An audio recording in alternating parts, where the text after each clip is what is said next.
The Bad Crypto Podcast. 5, 4, 3, 2, 1, 0, ignition. Who's bad?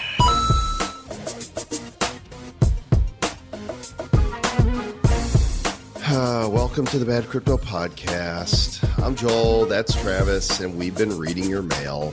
Yeah, we know.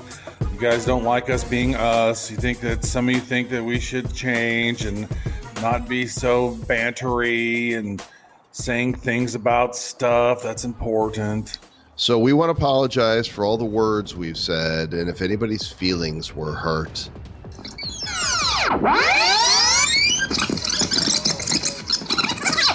Suck it! Yeah, we don't care. I mean, it's not that we don't care. It's just that we don't care. We're going to be us. Look, you go do you. We're going to do us. This is the Bad Crypto Podcast, the show for the crypto serious, the crypto curious, and those with a sense of humor. And Crypto Furious. Matter of fact, Crypto Furious messaged me on LinkedIn. Was he mad? He wasn't mad at all, but he says he might be calling in again sometime. Oh, that would be great. Crypto Furious, please call us. And anybody, in fact, is welcome to call us. Here's the Bad Crypto Hotline that is open 24/7, 365 and 366 during leap years. The number is 708-885-9030. Once again, write it down this time, 708-885-9030. Call us. Ask questions, leave reviews, leave commentary, whatever. Just it's there. It's like, you know, it's a Google Voice. It's free. Yeah. And we like them. We have not had a call in a while, so quit slacking, slackers. You slackers with your snackers. Speaking of someone who's not a slacker, here's some people doing some serious, amazing things. Animoca, they are working to revolutionize the gaming industry with huge hits. They got F1 Delta Time. They acquired Quid. Sandbox. I mean, how huge is that? They also have like Crazy Defense Heroes and a few other things. Lots of other stuff in the works. If you're a gamer or just interested in knowing what Animoca Brands is all about, go check them out at animocabrands.com. Bum, bum. And with that, let's jump into this week's news. Timestamp is June the 16th, 2021, 4:13 p.m. Eastern Daylight Time. The crypto market cap's $1.654 trillion. Bitcoin, 38,687. Ethereum, 2415. Tether, 0.995. Binance, $350. Cardano, $1.51. Dogecoin, 31 cents. XRP, 84 cents. USD coin, 0.999. Polkadot's $23. And Uniswap is the number 10 coin at this very present moment, but it is an ever-changing world in crypto. Currently $22.27. Everything at the time of this recording is looking reddish. It's a reddish hue. It is a reddish hue, but over the last 7 days, Bitcoin's popped up 15%, which is always nice to see. And then if we're actually, a couple other ones popped up as well. Chili's popped up 42% because everybody loves those baby back ribs. Shiba Inu up 18%. Waves up 17%. And there's a couple other ones up near the top that really popped out. Quant 67% and AMP 105%. Those are all top 100 coins. So good stuff. It looks like, you know what? I mean, seeing Bitcoin pop up all the way over 40 to 41,000, like, to me, there's some good stuff in the news that we're going to be talking about that shows that there's some bullish potential that might be around the corner. And when we look at the last 7 days, there's only a few in the top 100 that are down, more than 10%. Most of them, it's been kind of a sideways week for a lot of the crypto. So let's look at the Bitcoin news. The lead story for tonight is Elon Musk flip-flops and has way too much influence over people. I just don't imagine, like, who are you that buys or sells based on an Elon Musk tweet about Bitcoin, being carbon friendly? I don't get it. I don't know what you're talking about, Joel. I sit here and watch all of the Elon Musk tweets. I've subscribed. I've got the bell. I got them coming to my SMS. So whenever he tweets, it immediately signals to me that I need to go buy or sell Bitcoin, Joel, or Dogecoin. Now we know who it is. It's Sir Lord Travis Wright's alter ego, Lord Travis Wright. That is the one who does that. I don't even know what that was, actually. I don't know what that was either, but it was funny. So he tweeted on Sunday that Tesla would start accepting Bitcoin again once at least half of it can be mined using clean energy. This is all so hypocritical because Tesla, come on. It is, because now with El Salvador mining Bitcoin in volcanoes, so now all we need is just half the Bitcoin mining to go into volcanoes, and then we're good. That just seems to me like some Neanderthal money or something. Like, "Oog, we have volcano. Let's make money." it's just so crazy to me how they're going to use a volcano, because the volcano makes the water hot, then the steam, they're going to use that steam to power the mining in El Salvador. So that's clean, except if the volcano explodes, then there's ash everywhere. So is that clean?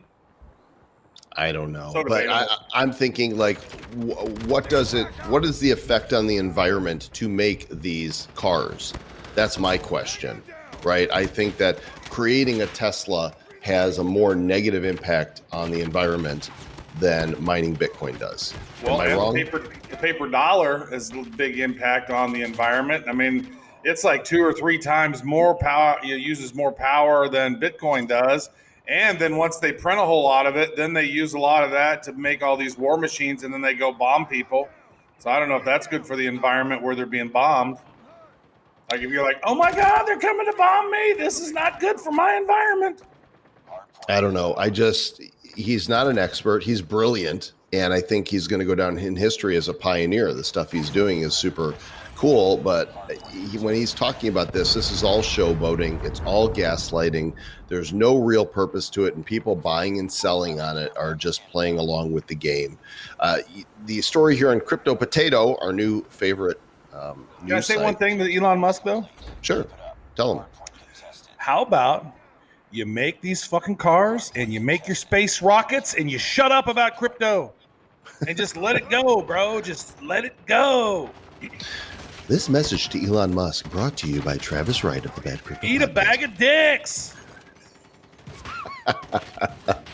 Bitcoin did spike. It did go up to its 26-day average, I suppose, above 41,000. And there's been a lot of retracing and stalling in some of the altcoins.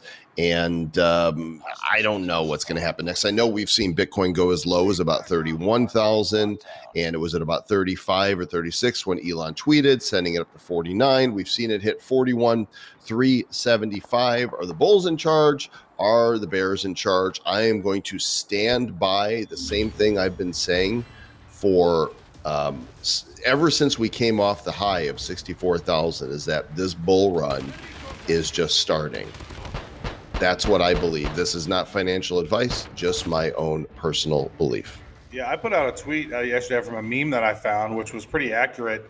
So in April, $40,000.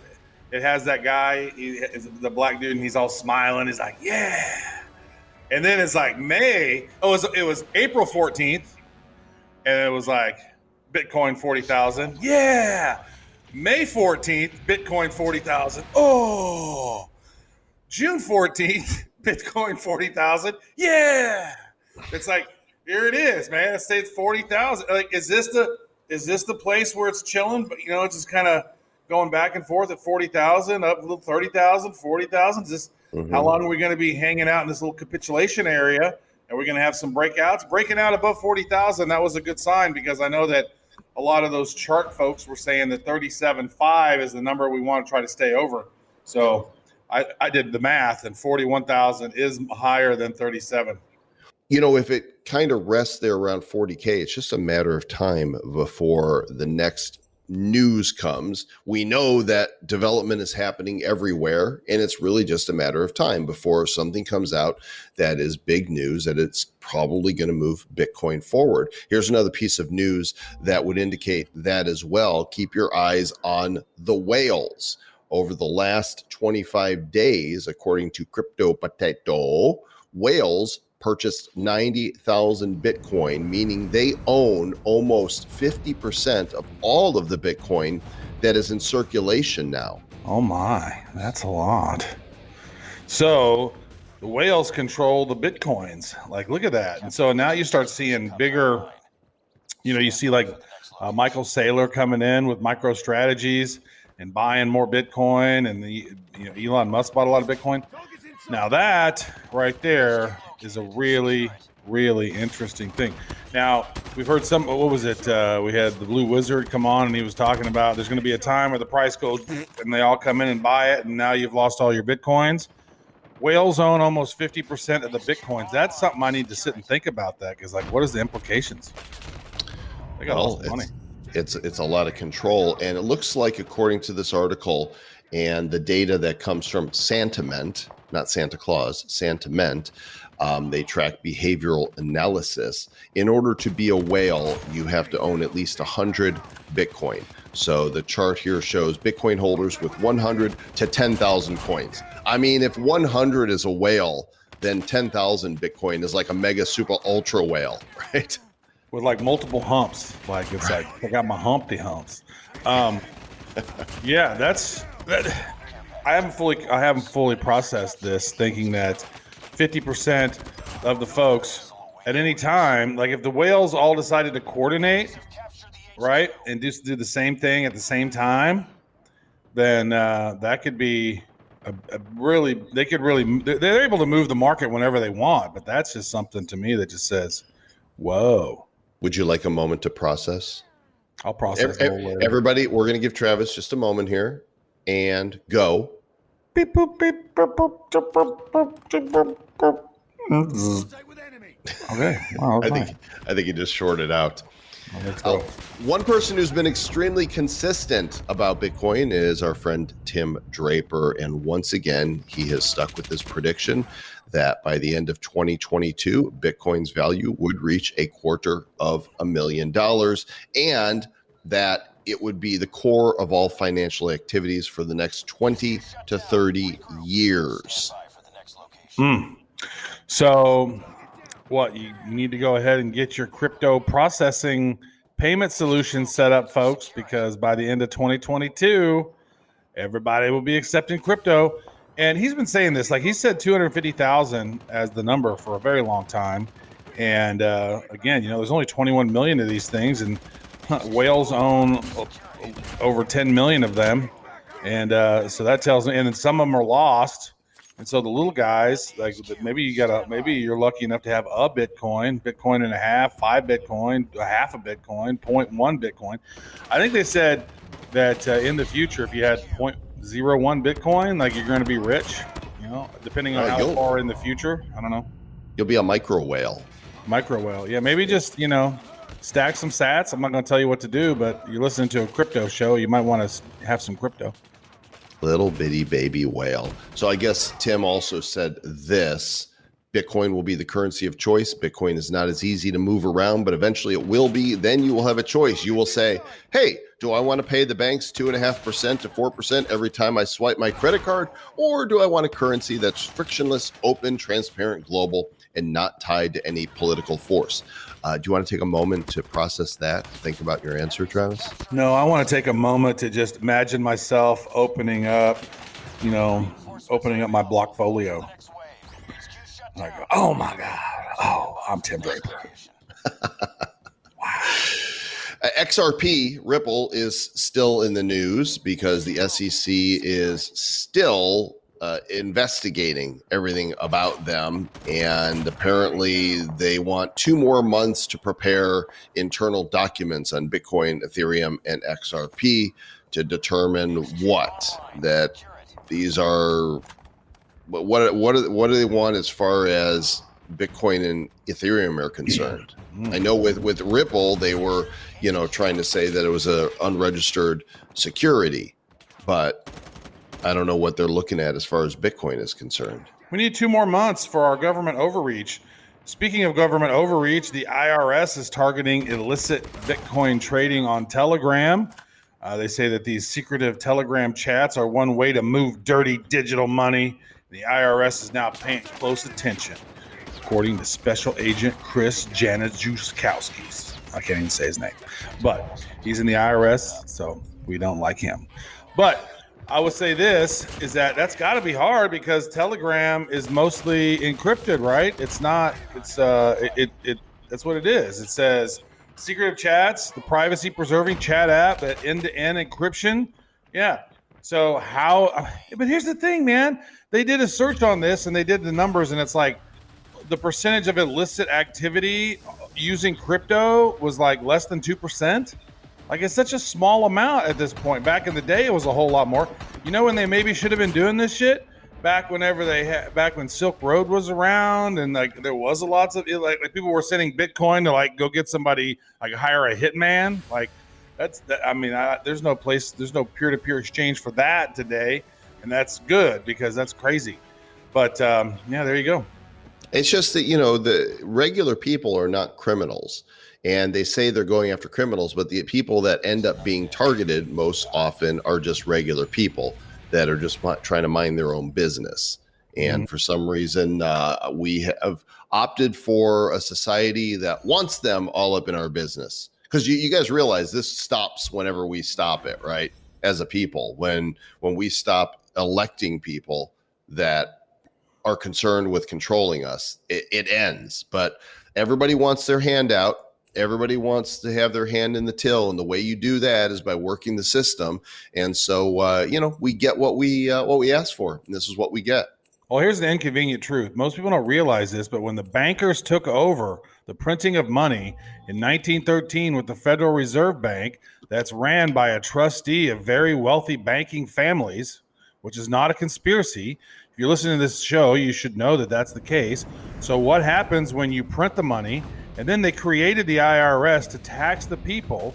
And then whenever the tax money is paid, that money doesn't go to the government. That money goes to the trustees of the Federal Reserve Bank to pay off the debts and the loans from the money that's been lended out.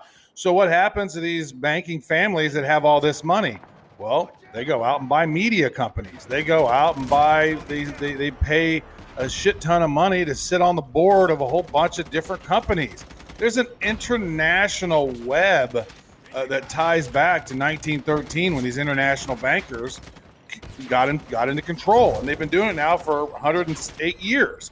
And you see it now. They got all the money. They got more money than they need. They got more money than God because they print it all the time, and trillions of dollars. And what? They pay off politicians. They can pay off anybody who's in any of the 3-letter agencies. I mean, if you think about it and you really dive in, you go, wow, that's a really valid point. I'm glad you talk about things that aren't just crypto, you guys, because there's some implications to some of this shit. And that's why we're living in a shitstorm right now. And it's all because of these wealthy bankers that control. It took 1,000 years to wrestle away power away from the king and the church. 2,000 years or whatever, or however long. I think it took about 1,700 years from Rome, and then all the different the church was there, the Catholic Church, and all the different royal families across the lands. And then in the 1700s, Mayor Amschel Rothschild was a goldsmith working with the King of France, and basically embezzled nearly $3 million worth of gold that was to be paid off to the soldiers of the French army. And he basically took that money and set up 5 banks across Europe. And that was when things started going crazy. That's when the power got taken away from the king and the church, and they went to the goldsmiths. Now the goldsmiths have been printing out money out of thin air for 108 years, and we're in a situation where they all need to go. And this commentary brought to you by Lord Travis Wright.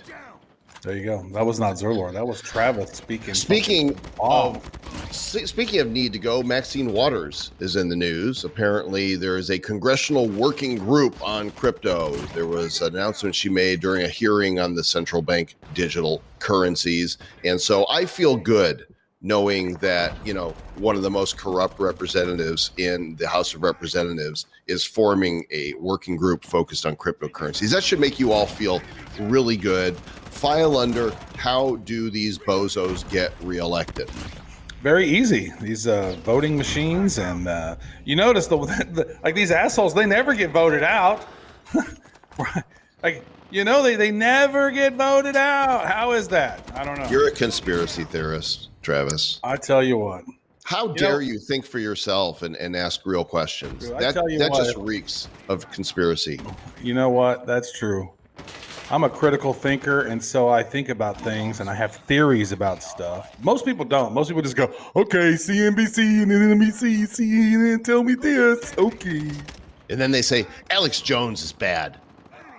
Look, whatever you think of the guy, good, bad, or indifferent, I don't know. But, we were right about this. And many people said they're going to come after him first, and they did.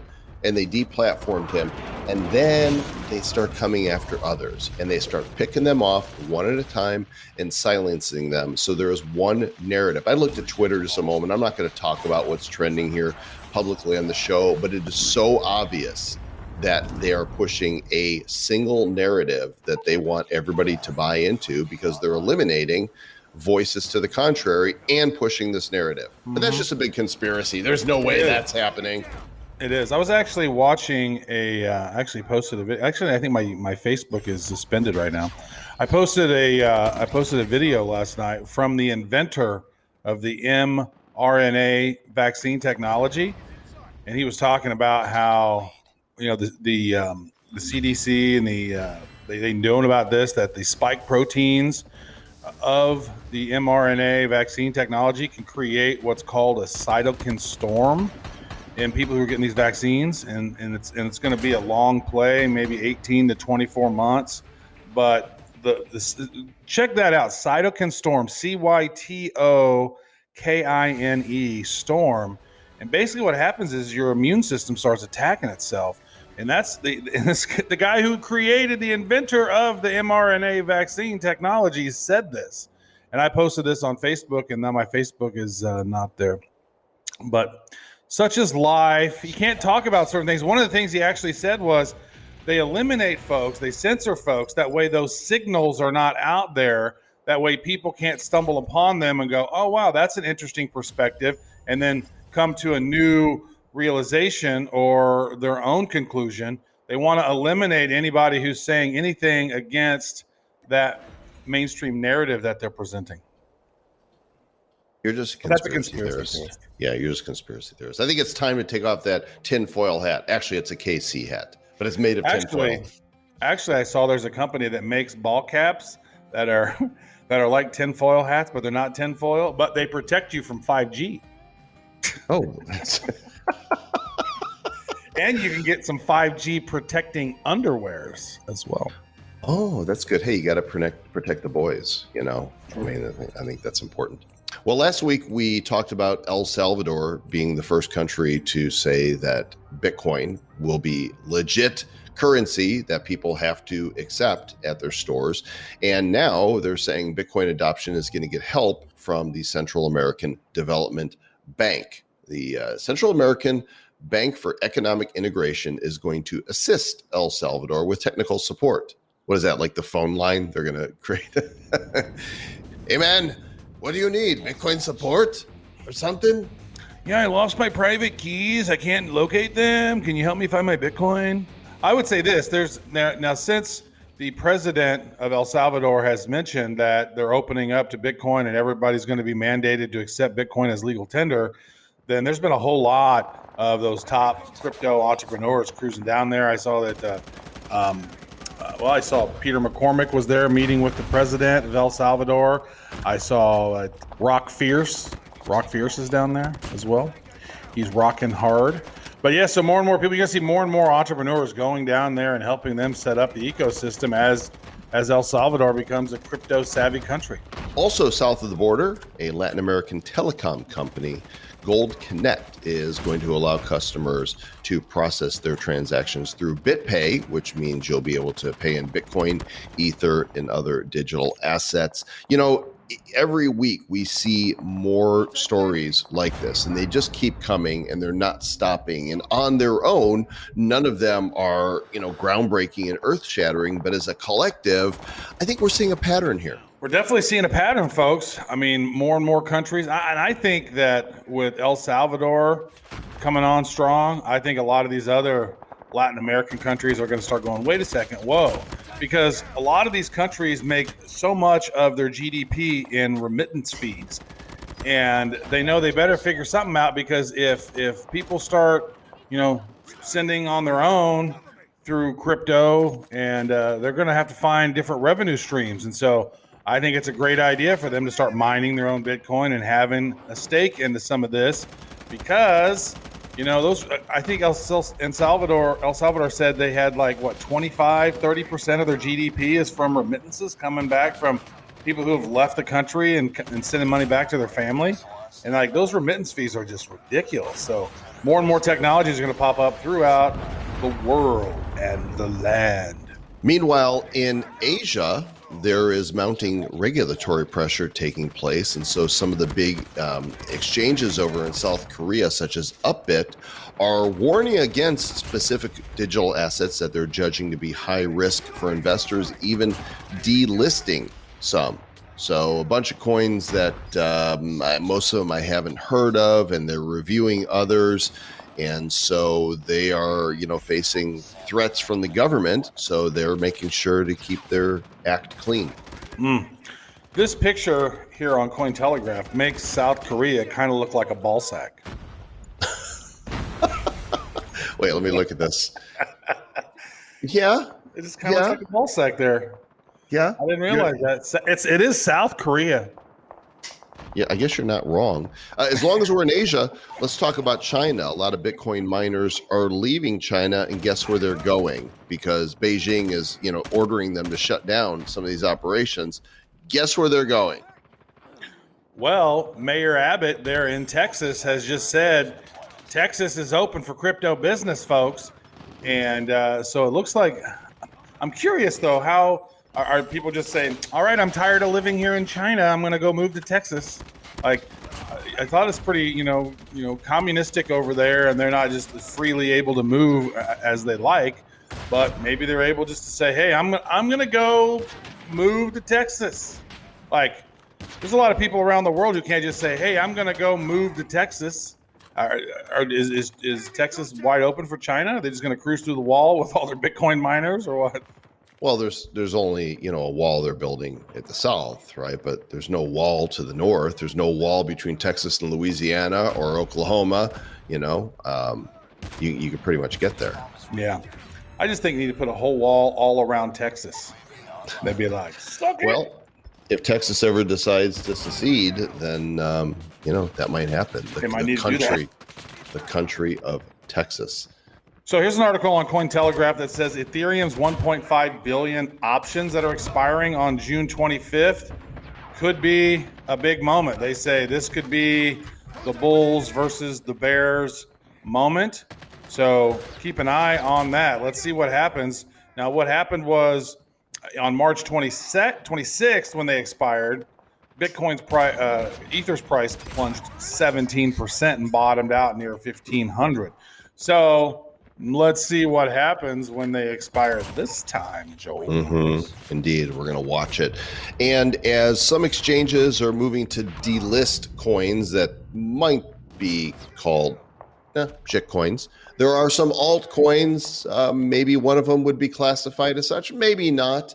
But 2 fan tokens, meme tokens, were listed on Coinbase Pro over the last few days. Shiba Inu, which I think would fall into the first category, and Chiliz, which would be an alt token, jumped 33 and 26% just from listing on Coinbase Pro. So I'm just going to say when wax. Yeah, I was going to say that same thing. It seems to me that if you're putting it on some of these tokens, come on, get wax on there. William Quigley helped fund some of your shit, Coinbase, I believe. And then he helped fund PayPal.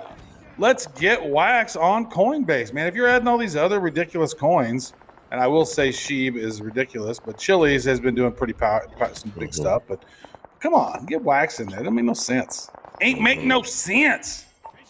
And let's stay over there in Asia for just a moment, because the Chinese University of Hong Kong and Consensus are creating a COVID-19 digital passport. So, as we're talking about giving away freedoms and giving control to others, did you ever imagine that in our lifetime we would see something like this, that under the guise of keeping people safe, that you would be required to show your papers? Right. It's like unhealthy until proven healthy. Yeah. Right. It's kind of a weird thing. And what we've seen with the mask mandates over something that if you have it, depending on how many other illnesses you have, you got at least a 99% chance of recovery. You're gonna die. This is not something that's killing 40% of the people that get it. Right? This is not like airborne AIDS. It's unbelievable how we willingly bowed down and accepted this bullshit, shut down the global economy for a year and a half almost, over something that 99% of people recover from. And then you factor in, you say, wait a second, well, nobody died of the regular flu in the last couple of years, or heart disease or pneumonia, because they put all those into COVID. Next, we're going to have COVID-21. That's going to be the next thing that pops up. It's going to be this next super fearful thing. And, if you dive in and do the research on it, actually, Jon Stewart had a hilarious take on that on the Colbert Show a couple nights ago, and it freaked out leftist Twitter. Because basically Jon Stewart was like, wait a second, the Wuhan acute respiratory lab in Wuhan, and the disease is called what? The acute respiratory of Wuhan? Like, what? Like, how is it not created in Wuhan lab? Like, and he's like, oh no, but a bat bit. He goes, but then a bat bit a turkey and he spit in my chili. Oh my gosh. Wow, that's what happened. Snowflakes. New Tom McDonald. You guys go check it out. All right, let's leave. I'd say let's leave China, but actually we're still stuck there because this next story is about a competitor to Airbnb that is blockchain powered. Well, I'm all for competition, but guess who's backing it? Binance. So we're still in China. We're still in China. And but it's called D-Travel. And it's going to launch on Ethereum and the Binance Smart Chain. I think it says June 16th. So today, I'm going to have to look up, see if I can find D-Travel. D-Travel. Yeah, and it's going to also be integrated on the Travala website, which looks like my name, kind of cute. Travala. Here it is, dtravel.com, building a new world for home sharing. D-Travel is building the world's first sharing economy by the people, for the people. There is a TRVL token that is governance rights in it. And I don't know how you get this token, but if Binance is touching it, I'm all over it because they tend to know what they're doing.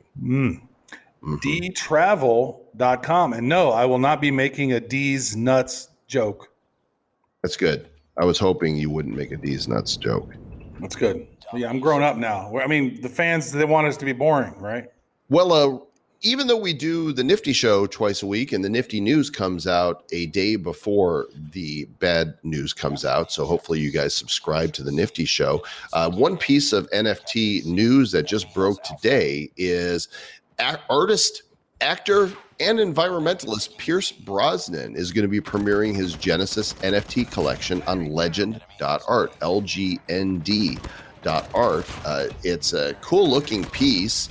And one of the reasons I'm a big fan of legend.art as opposed to some of the other crypto art sites is, one, they accept fiat, but also wax. And it's created by our friend M. Blue, who I consider one of the thought leaders of the wax crypto and NFT environment. And this is great. Yeah, Pierce Brosnan, that's a pretty big name to get on there to drop on the new site, lgnd.art. And also, not only is he doing all these other projects, he also found time to be part of the Bitcoin collection this month, dropping on the 21st. This will be an M. Blue original with his ode to Bitcoin, and there'll be 21 pieces of that. There will also be a 1 of one that will go on an auction.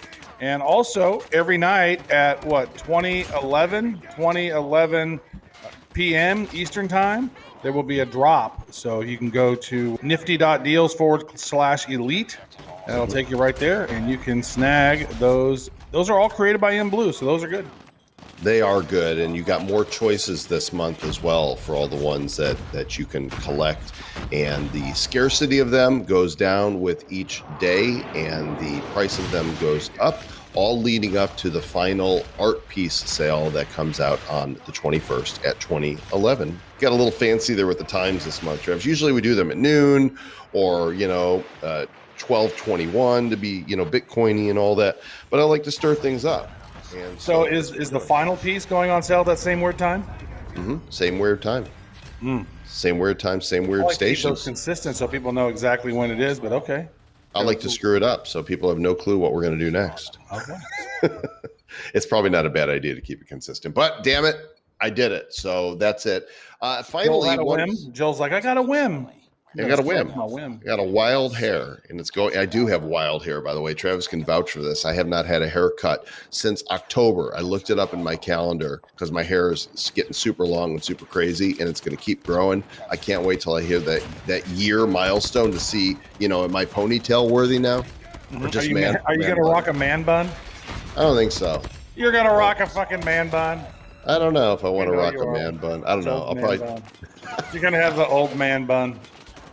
We talk a lot about crypto and blockchain gaming on this show and on the Nifty show, and there's a great summary article that just came out on publishox.com that you can check out. It talks about the leaders in the space, Mythical Games, that is the Blankos Block Party, Animoca Brands that we are advisors with, Gala Games, who we also are advisors with, Decentraland, and our friends at Splinterlands are all listed in here. Also, the Tap Project, which is a potential up-and-comer in the game space. You can see a link to this article as well as all of the articles in this episode on the show notes. It's a quick and easy entry into your web browser to get there. Just go to badco.in/524. That's the episode number. It'll take you right there, and you can see all the cool things.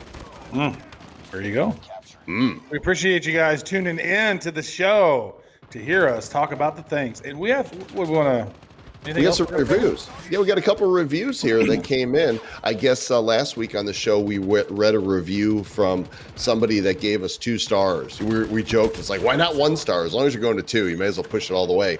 And Derpy Derpus left us a review this week. The title was perfect. And he said, screw you, 2-star review guy. You guys have the perfect show. I love that you guys talk about random facts or political things once in a while. Don't ever change. Keep doing you. Thank you, Derpy Derpus. We appreciate that. That's really high praise coming from somebody with your stature of Derpy Derpus. That's I humbly bow. He's also, this is what Erica Bushwell. Wow, maybe it looks like a crypto chick. There's no other podcast like it. This podcast is beyond entertaining while also providing you with great advice. Joel and Travis are a great duo and definitely provide you with more valuable information. If you are looking to learn more about crypto while also being entertained, this podcast is for you. Erica, this bud's for you. Thank you. Thanks, Erica, and thanks, Derpy Derpus. We appreciate the reviews. You guys can jump in anytime on any of the platforms of choice that let you write reviews. Be sure to subscribe. Tell a friend. Bring more people into the Republic of Bad Cryptopia as we are welcoming more people into the crypto space. We'll check you guys out, and you can check us out. We'll check each other out. It'll be mutual checkouts on the next episode. What are you jamming there to? You're like bobbing your head. Derpy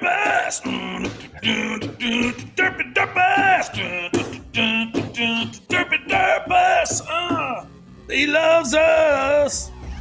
Like Derpy Derpus. Derpy Derpus. Stay bad.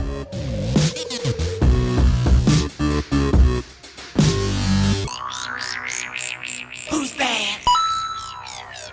The Bad Crypto Podcast is a production of Bad Crypto LLC. The content of the show, the videos, and the website is provided for educational, informational, and entertainment purposes only. It's not intended to be and does not constitute financial, investment, or trading advice of any kind. You shouldn't make any decisions as to finances, investing, trading, or anything else based on this information without undertaking independent due diligence and consultation with a professional financial advisor. Please understand that the trading of Bitcoins and alternative cryptocurrencies have potential risks involved. Anyone wishing to invest in any of the currencies or tokens mentioned on this podcast should first seek their own independent professional financial advisor.